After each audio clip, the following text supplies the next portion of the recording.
Here's the scenario. You've been injured in a serious accident. The doctor says your recovery could take months, maybe even years, yet your insurance company is denying your claim every step of the way. If something like this happens to you, call me, Brian Goldfinger of Goldfinger Personal Injury Law. We have offices in Toronto, London, Peterborough, and now Kitchener-Waterloo. Visit goldfingerlaw.com and get us working for you. Get Goldfinger today. You know what I want?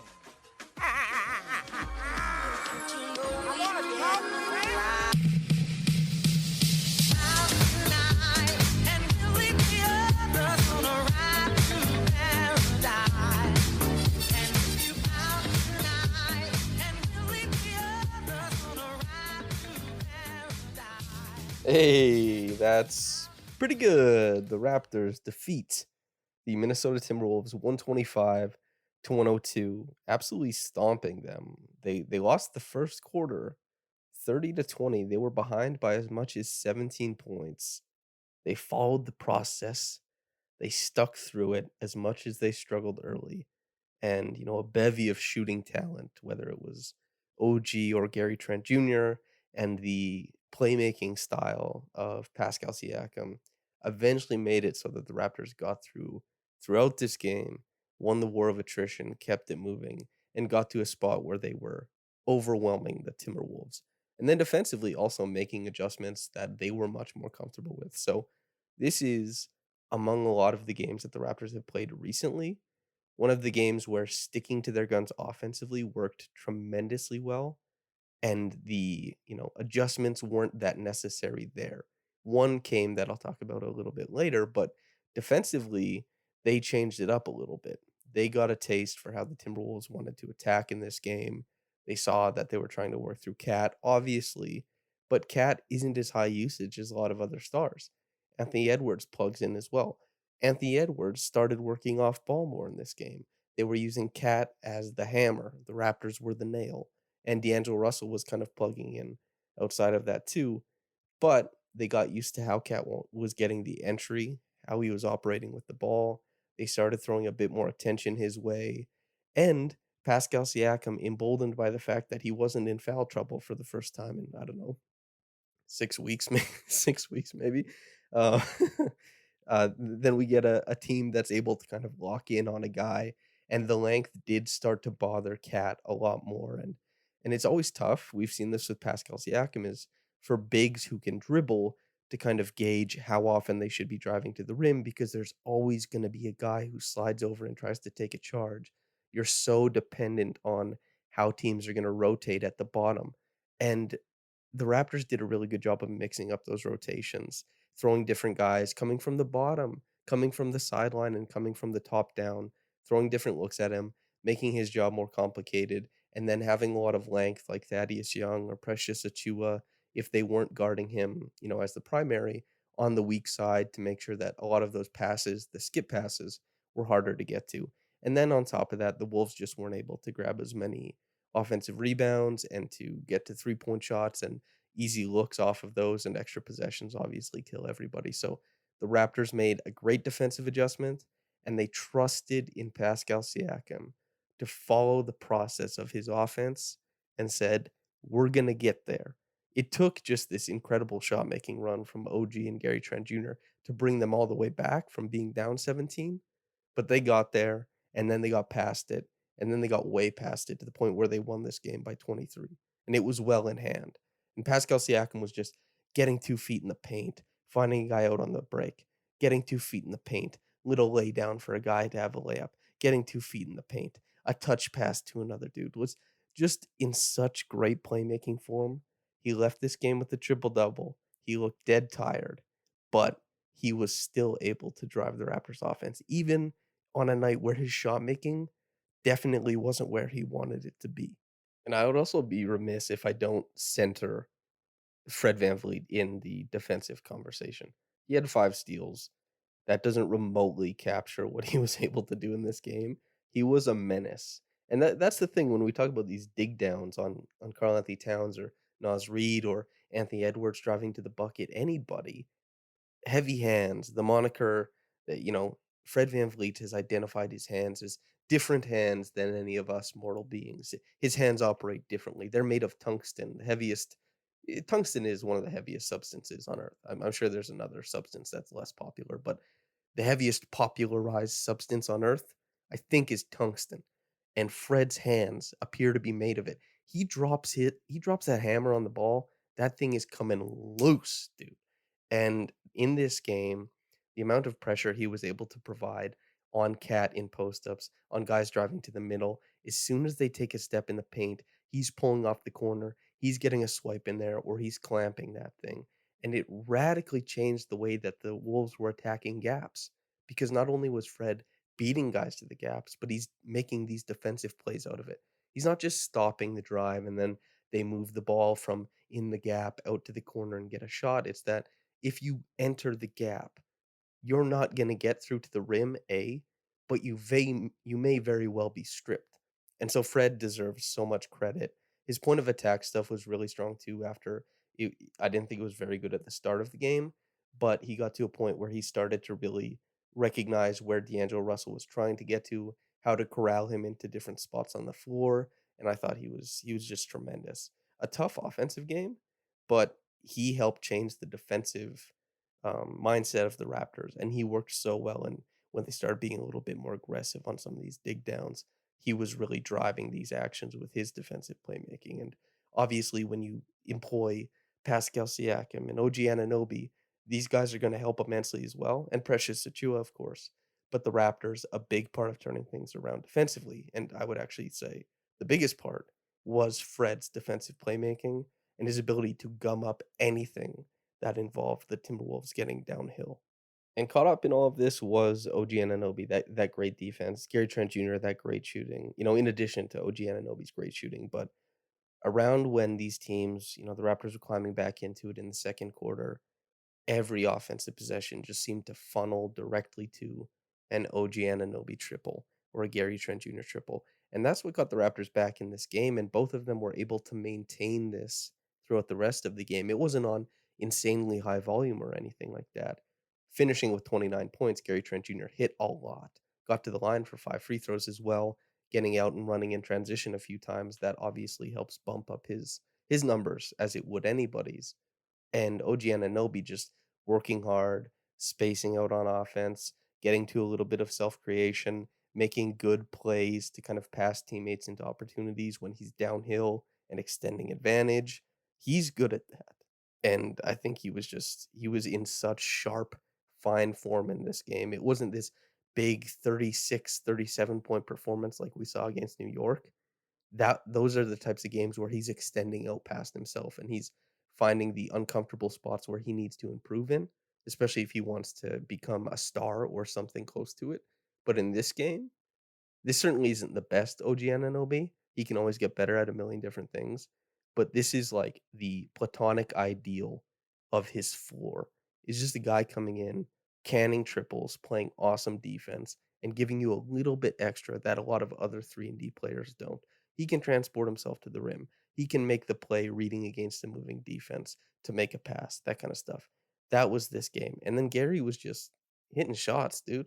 Cashing triples. I think he was 6 for 8 in this one. That's just 18 points off the rip, and then 5 free throws, most of them because of transition. You get points pretty easily in this one. And Pascal, when I talk about, like, the struggles he had, I tweeted this out, but since December 28th, he hasn't missed a game.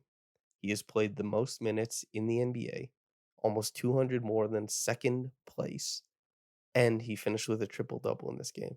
He left this game looking dead tired, and that he was so tired that some of the shot making that we've been accustomed to seeing for so long, like, he's averaging 23, 24 points over however many games. I think he's nearly at 23 for the season, but he's definitely below it, 22.5. After this game, probably 22.3 or something, but he's been so good at scoring the ball, but in this game, those short mid-range shots, the three-point looks that he got when the Timberwolves were kind of packing the line, the Timberwolves defense deserves so much credit for the first half. Like, their ability to recover out to shooters and to still close down driving lanes, really, really strong. They couldn't last all game, but it was so good to start. And Pascal getting the bump that isn't a foul, but it's still a bump, getting the contest, getting the push after the contest, and like trying to hustle for offensive rebounds, filtering out on some of these possessions out to a three-pointer where you can tell he's laboring a bit. None of it's dropping. He's like 1 for 7 after the first, like what, like 15 minutes of the game. And you're looking at a team that can't really score the ball, only at 20 in the first quarter. He just had to keep putting his head down and making the defense respond to him so he could still play make. And he did. And Gary and OG, they hit the shots. Precious as well. And Precious was, I mean, he was so good defensively that I know I haven't talked about Scotty in this game yet. And Scotty's obviously somebody that everybody wants to hear about all the time. So I guess this is it. The first half he was bad. The lack of shooting really exacerbated a lot of the Raptors' problems. And some of the defensive decisions he was making, they weren't ideal. And so it wasn't that he was so much worse than usual. It's that Precious Achua has been one of the best shooting big men since the All-Star break, and the Wolves needed to pay for collapsing their defense over and over again. And Precious is a better defender, like game in and game out, than Scotty at this current moment. What they look like in the future, who knows? But now it's Precious right now, and so you get a bump on defense, and Precious is giving you more offensively because of the context of the game. So he comes in the second quarter, he has a nice run, he hits threes, but then he starts the second half and he's giving you that bump on defense. He's giving you, that plus from downtown. He's able to kind of pour it in, and he's also playing maybe a little bit instead of Chris Boucher as well. And Chris is a guy who was pressing the Wolves on their own glass, was pressing the Wolves in the paint. He just got blocked like 5 times in this game. And the Wolves, I mean, they rallied hard to defend the rim and they made him pay for it, but he was necessary because he had to make them feel him in there. He had to pressure the rim even if it didn't go in to kind of help change how these games turn out. And so Chris didn't have his best game, but I thought he pushed where necessary. So he'll have better games in the future. Tonight was tough, but I thought the process of what he was doing was good as far as that goes. But yeah, the Raptors come out of the second half. It's, Precious instead of Scotty. The Raptors start running away with it. Pascal's really starting to pull apart the Wolves defense at the seams. Their defense is picking up. They're getting, it's not that they're getting more turnovers now, but the turnovers are turning into more tangible opportunities. They're getting runouts. It's starting to look easy. And then, as we know, as this, well, maybe maybe you don't, but the game opens up. It's more fluid. There's no end of the floor. There's no offense, defense. It's just one nebulous round ball of possession, of change of possession. It's like football, right? Or footy, like soccer. And we see Barnes checks back in the game. He was watching from the sidelines, which sometimes is helpful. Anybody who has, played basketball, then watched it and then reinserted yourself, sometimes you can see how you want to implement things. Having seen how the defense responds to other people, you can say, if I can elicit that response, engender that response, here's what I'll do differently. And in the open court where Scotty Barnes is so special, when this game really opened up, he started to just make plays. Like when the Wolves aren't packing the paint, when the Raptors have bludgeoned them from downtown, Scotty's flash cuts into post ups are really tough to stop because the entry pass is easy to find. His early work on these possessions where the Wolves are starting to get worn down as the game progresses, his early work to kind of pin a Patrick Beverly and Anthony Edwards or somebody like that under the rim and get an early post touch, turn around and kind of lob it into the rim, that's easy offense. And against a super diligent defense, it's not always there. But as these games linger on and you have Scotty all of a sudden not starting the second half, coming off the bench, just boom, this huge surge of energy where he's going to push them in these ways. He really started to dominate in the second half in this free flowing game, and his size, his strength, and his fluidity really allowed him to do so. Pascal had a great nose for finding him, the hit ahead passes, these little bounce passes in the lane, that kind of stuff. Super fun to see. And yeah, the Raptors, they let Scotty and Pascal for the most part kind of drive the ship home, drive the ship, drive the car, whatever you drive, the plane, anything really, right?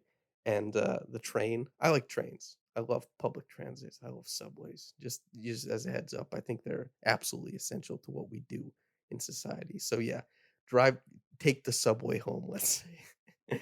Anyway, Pascal as the passer, Scotty as the punctuation, and Thaddeus Young, who was just tremendous in this game. And I can't talk about this game without saying that he's starting to fit in tremendously on defense. He's hitting more threes. The touch shot is a little bit there as well. He had the statement dunk where he turned the corner. Just things are starting to progress where he looks like a more and more meaningful part of the rotation, and he fits the ethos. The Raptors wanna be weird. They wanna be beautifully weird. Emma Brown, big shout out to her, she says, "Let's drop the weird. Let's just be beautiful." So the Raptors wanna be just beautiful. So they are. They're playing the 6'9" ethos, the beautiful 6'9" ethos, and they're getting after it. And the Raptors, throughout the rest of this game, light work, made it happen. This game came super easy to them after a certain point, and they're able to lock it up. And, that's well done because they had to make adjustments, small ones, big ones, and they made the right ones and they came out obviously on the right side of the W and L ledger column. They made it happen. The Reggie Evans Award. I'm giving it to Thagic Johnson.